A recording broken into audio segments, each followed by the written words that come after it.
পরিচালনা করার সুযোগ দেওয়া উচিত না। আমরা ভারত সরকারের যারা দায়িত্বশীল আছেন তাদের থেকে কয়েকবার শুনেছি যে তাকে রাজনৈতিক কার্যক্রম ভারতের মাটি থেকে করতে দেওয়া হবে না, কিন্তু আলটিমেটলি আমরা দেখছি যে তিনি ঠিকই করছেন। যদিও প্রথমে তার ফিজিক্যালি অ্যাপিয়ার হওয়ার কথা ছিল, পরে আমরা দেখলাম তিনি অনলাইনে আসবেন, পরে আবার দেখলাম যে তাকে দেখা যাবে না কিন্তু ভয়েস শোনা যাবে।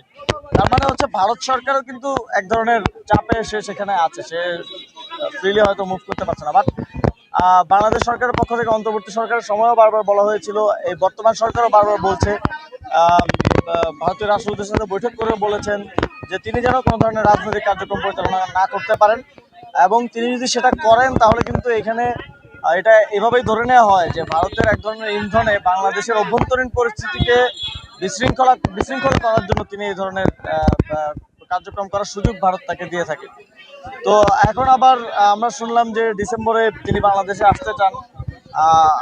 আমার জায়গা থেকে আমার মনে হয় এটা কোনো রিলায়েবল কোনো ঘোষণা না। আমার মনে হচ্ছে যে আমাদের মনে হয়েছে যে প্রধানমন্ত্রীর চীন সফরকে কেন্দ্র করে সরকারকে এক ধরনের বার্তা দেওয়ার চেষ্টা করা হয়েছে, এটা ভারত সরকারের যোগসাজশে, এবং একই সাথে শেখ হাসিনাকে সম্ভবত ভারত আর রাখতে চাচ্ছে না, তাকে রাখার মধ্যে আর কোনো কূটনৈতিক পাওয়া না পাওয়ার বিষয় নাই।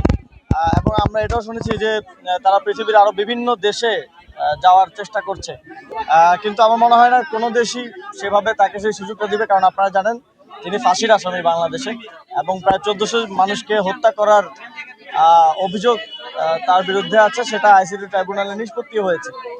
তো সেই জায়গা থেকে আমাদের আহ্বান থাকবে এই 5ই আগস্টে ভারত সরকার শেখ হাসিনাকে বন্দি বিনিময় চুক্তির অংশ হিসেবে বাংলাদেশের কাছে হস্তান্তর করবে, এবং তার ব্যাপারে যে আদালত যে রায় দিয়েছে সেই রায় দ্রুত বাস্তবায়ন হবে।